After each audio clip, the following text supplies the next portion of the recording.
అంటే మామూలుగా ఇది అవుట్ ఆఫ్ కాంటెక్స్ట్ అని చెప్తాను. నాకేంటంటే మరణాన్ని 2 రకాలుగా కోరతాను నేను. ఒకటి ఏంటంటే, నేను చనిపోయిన తర్వాత నా డెడ్ బాడీని ఒక మెడికల్ కాలేజీకి ఇవ్వాలి, నా బాడీ అంతటిని క్రిమేట్ చేయకూడదు. 2, నేను పాఠం చెప్తున్నప్పుడు, ఉపన్యాసం ఇస్తున్నప్పుడు, ఇలా ఇంటర్వ్యూ ఇస్తున్నప్పుడు పోవాలి నేను. That is my dream. ఎలా పోతాం తెలీదు. కానీ సీతారామ శాస్త్రి గారు మన ఐ డ్రీమ్కి ఇచ్చిన ఇంటర్వ్యూలోనే యమునా కిషోర్ గారు ఒక ఇంటర్వ్యూ చేశారు మన ఐ డ్రీమ్లో, కాఫీ విత్ యమునా కిషోర్. నేను ఐ డ్రీమ్కి ఖచ్చితంగా థ్యాంక్స్ చెప్పాలి. జగమంత కుటుంబం అనే ప్రోగ్రామ్ సీతారామ శాస్త్రి గారితో చేసిన ఐ డ్రీమ్స్. యమునా కిషోర్ గారు కాఫీ విత్ యమునా కిషోర్ అనే దాంట్లో సీతారామ శాస్త్రి గారితో ఇంటర్వ్యూ చేస్తున్నప్పుడు శాస్త్రి గారు ఒక మాట అన్నారు, నేనుంటూ చనిపోయే టైంకి యముడు అలా గుమ్మం దగ్గరికి వచ్చి నా మీదకి తాళ్ళు విసిరి రారా శాస్త్రి అని లాగుతుంటే, ప్లీజ్ ఇంకొక 2 రోజులు ఉంచు అది పీక్కుంటూ చావకూడదు నేను.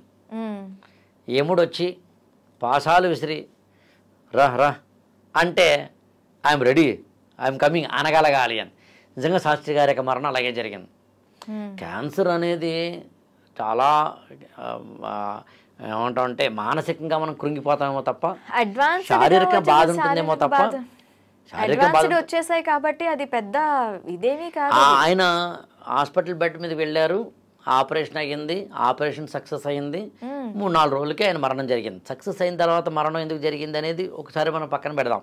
ఒక బాడీ సహకరించవచ్చు, అప్పటికి అనేకమైన ఆయనకి లంగ్ క్యాన్సర్తో పాటు ఇతరత్ర రావడం వల్ల what ever you name it, మరణించింది మాత్రం నిజం. కానీ పీక్కుంటూ లాక్కుంటూ మరణించలేదు.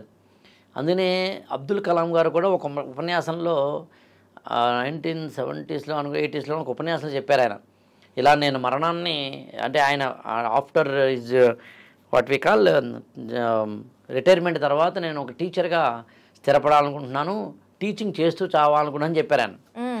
సో అట్లా శాస్త్రి గారు ఒక తన జీవితాన్ని తానే ముందు ఊహించి ఏదో అవధూతల్లా అంటాం కదా, అలా కూడా చూడొచ్చు. ఇంకొక విషయం కూడా చెప్పాలి, నేను రాసిన బుక్ పరుగాపడం కళ శోభన్ బాబు గారిది. అందులో ఏం చెప్పాను నేను, ఒక వ్యక్తి తన జీవితంలో రిటైర్మెంట్ ఎప్పుడో తెలుసుకోగలిగి రిటైర్మెంట్ తర్వాత రిటైర్మెంట్లా కాకుండా జీవితాన్ని బతకగలిగిన వాళ్ళు, అంటే రిటైర్ అవనప్పుడు ఎలాగో అయినప్పుడు కూడా అలాగే ఉండగలిగిన వాళ్ళు ఉండొచ్చు లైఫ్లో.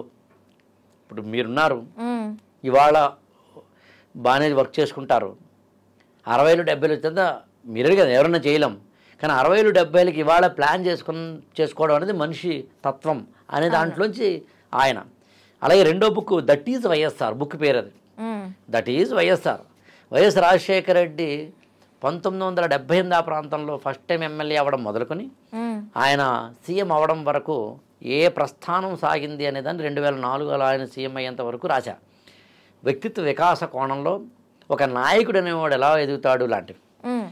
ఇప్పుడు సీతారామ శాస్త్రి గారి బుక్లో అసలు ఈయన జీవితం తాలూకు తాత్వికత, మనిషి ఏ విధంగా బతకాలి. అంటే ఇప్పుడు మీరు మోటివేషనల్ స్పీకర్ అని అంటున్నారు కాబట్టి అంటున్నాను, యాజ్ ఏ మోటివేషనల్ స్పీకర్ మెంటర్గా ఈ బుక్లో అలాంటి అంశాలు ఏవైనా ఉన్నాయా? అసలు అలాంటి అంశాలే ఉన్నాయి. నాకు ఒక అడ్వాంటేజ్ ఉంది, నేను లిటరేచర్ బాగా చదువుకున్నాను. తెలుగు సాహిత్యంలో నన్నయ్య నుంచి ఇవాళ వరకు ఉన్న కవులు, ఇవాళ మనందరం మాట్లాడుకునే టైంకి గుంటూరులో మద్దూరు నగేష్ బాబు అనే ఒక కవికి సంబంధించిన సమగ్ర సాహిత్య సంకలనం రిలీజ్ అవుతాం. అంతలా నేను అప్డేట్ అవుతూ ఉంటాను. నాకు తెలిసి ఆల్రెడీ మా స్టూడెంట్ పంపించాను ఆ బుక్ వెంటనే కొన్ని తీసుకురాను. అంత ఇష్టం నాకు పుస్తకాలు చదవడం అంటే. అందులో సాహిత్యం మీద నాకు ఫుల్ కమాండ్ ఉండేది. అందులో లిటరరీ ఎలిమెంట్స్ ఓ పాటలో అయినా తనివే తీరని తమ్మినే తీరని ఒక మాట రాశారు. తమ్మిని అనే పదం రాశారు. తమ్మిని అంటే కోరిక అని అర్థం. సో ఒక కమర్షియల్ పాటలో తనివి తీర అనే పదం వింటుంటాం మనం, కానీ తమ్మిని అనే పదం ఎవరు వాడరు, శాస్త్రి గారు వాడారు. అందులో ఈయన పాటల్లోని సాహిత్య విలువల్ని చెప్పాను పుస్తకంలో. నాలో లిటరరీ ఎలిమెంట్ ఉండడం వల్ల. 2 నేను సాహిత్యంతో పాటు ఐఏఎస్ ఆస్పిరెంట్స్కి ట్రైనింగ్ ఇస్తాను కాబట్టి సోషలాజికల్గా ఉదాహరణకి వాళ్ళ భారతరత్న పివి నరసింహారావు ఇచ్చారు. భారతరత్నని పివి నరసింహారావు ఇచ్చారంటే తెలుగు జాతి వాడిగా గొప్పగా 16 భాషలు తెలిసిన మహోన్నతమైన వ్యక్తిగా, ఆర్థిక సంస్కరణలు ఈ జాతికి అందించిన వ్యక్తిగా, భారతదేశం ఒక 30-40 సంవత్సరాలు ముందుకు వెళ్ళేందుకు వీలుగా ఒక 2 ఏళ్ళు ఆయన మన్మోహన్ సింగ్ కష్టపడిన విధానం, ఎకనామిక్స్ చదువుకున్న వ్యక్తిగా ఇవన్నీ నాకు తెలుసు. కానీ నాకు ఐఏఎస్ ఆస్పిరెంట్స్కి ట్రైనింగ్ ఇస్తాను కాబట్టి 360 డిగ్రీల కోణంలో చదవడం మాకు అలవాటైపోతుంది. అంటే కళ్ళున్నోడు ముందుకు చూస్తాడు, దిమాగ్ ఉన్నోడు దునియా మొత్తం చూస్తాడనే బ్యాచ్ మేము. ఓకే. అందుకని ప్రతిదాన్ని కూడా ఇప్పుడు ఎందుకు ఇవ్వాలి, ఈ ఏడాది ఎందుకు ఇవ్వాలి, బీజేపీ గవర్నమెంట్ ఇవ్వడం ఏంటి, కాంగ్రెస్ దిగ్గజానికి బీజేపీ గవర్నమెంట్ ఇవ్వడం ఏంటి, ఇన్ని రకాలుగా ఆలోచిస్తుంటాం మేము. అలా సీతారామ శాస్త్రి గారి యొక్క జీవిత చరిత్ర రాస్తున్నప్పుడు ఆయన 1986లో ఎంటర్ అయ్యారు. 1986 తెలుగు నేలలో ఏం జరుగుతోంది, సినిమాలు ఎలా ఉన్నాయి, అప్పట్లో ఎన్ని సినిమాలు రిలీజ్ అవుతూ ఉన్నాయి, కోదండ రామిరెడ్డి గారు ఏం చేత ఒక సినిమా రాయించుకుంటే ఆయన ఎన్ని సినిమాలు అంతకుముందు రాయించుకున్నారు, తర్వాత ఎన్ని రాయించుకున్నారు, ఎన్ని రాయించుకోలేదు, నారీ నడుము మురారి దగ్గరికి వచ్చేసరికి మాత్రం అన్ని పాటలు రాయించుకున్నారు, మిగతా సినిమాలకు ఒక పాట రాయించుకోలేదు, కారణాలేంటి, అసలు 1986 అనేది తెలుగు నేలలో ఒక ఏమంటే ట్రాన్సిషన్ పాయింట్, తెలుగు జాతి మారుతున్న సమాజం అది. స్కూల్ కార్పొరేట్ కాలేజీలు అప్పుడే వచ్చినాయి. ఇవాళ మనం మాట్లాడుతున్న 2 కార్పొరేట్ పాఠశాలల దిగ్గజాలు ఎవరైతే ఉన్నారో పేర్లు చెప్పడం భావ్యం కాదు, అవి వచ్చినవి 1986 ఆ ప్రాంతంలో. అలాగే టీవీ 1980లో వచ్చింది. టీవీ సీరియల్స్ రామాన్ సాగర్ యొక్క రామాయణం లాంటివి కానీ లేకపోతే కనుక మహాభారతం లాంటివి కానీ అప్పుడు వచ్చినవే. సినిమాల్లో మారుతున్నాయి, డిస్కో డ్యాన్సులు స్టార్ట్ అయినాయి, కమర్షియల్ సినిమాలు స్టార్ట్ అయినాయి, 2 హీరోయిన్లు ఉంటేనే కానీ సినిమా నడవని సినిమాలు స్టార్ట్ అయినాయి. ఇలా సినిమాలలో అనేకమైన రూపాలు, ఏదో గజ దొంగ, దర్జా దొంగ లాంటి, అడవి దొంగ లాంటి, అంటే కమర్షియలైజేషన్ ఆఫ్ ద ఫిల్మ్, ఇలాంటి వాటిలో సినిమా మారుతున్న దశలో సీతారామ శాస్త్రి గారు ఎలా నిలబడ్డారో రాశాను. విజ్ఞానం అనేది కమర్షియల్ అవుతున్న సమయంలో ఈయన పాటని కమర్షియల్ చేశాడా చేయలేదా అనేది పాయింట్. అందులో సీతారామ శాస్త్రి గారు ఒక చోట రాశాను నేను, ఆయన్ని నదిలోకి తోసేశారు పాటలు రాయి అని. దిగిన తర్వాత ఈత రాదు, నేర్చుకున్నాడు ఆయన.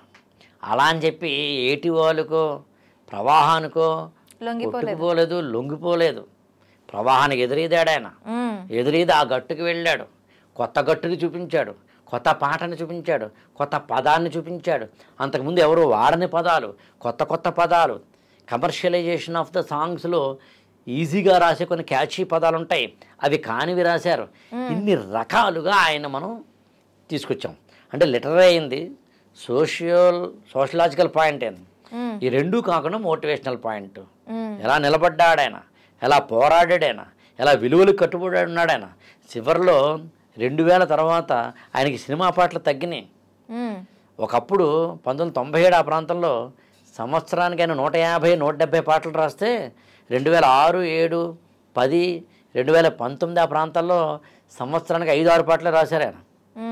ఊహించొక్కసారి సంవత్సరానికి 5 పాటలు అంటే ఒక వ్యక్తికి సరే పాటకి అప్పట్లో ఆయన 3 లక్షలు ఇచ్చారనుకున్న పాట 6 పాటలు రాస్తే 3 × 18 లక్షలు అంటే ఎలా గడుస్తుంది ఇల్లు మామూలుగా అయితే? లాజికల్గా ఆలోచిద్దాం. ఆస్తులు సంపాదించుకోలేదు, అంతస్తులు చూడలేదు, ఏమీ కాదు, అందుకు షికారుకు వచ్చింది అన్నాను నేను. ఆయన షికారుకే వచ్చాడు.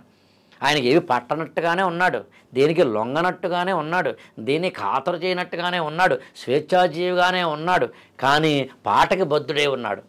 సో అందుకని మరి తక్కువ పాటలు రాసినా అవన్నీ హిట్ పాటలే. మరి అలవైకుంఠపురంలో ఉంది, 6 పాటలు 7 పాటలు ఉన్నాయి. ఎవ్రీ సాంగ్ ఈజ్ వండర్ఫుల్, హిట్టే, ప్రతి పాట హిట్టే. కానీ ఎందుకో తెలియదు కానీ సామాజిక వర్గమన అనేది ఇంకొంచెం పెద్ద హిట్ అయింది.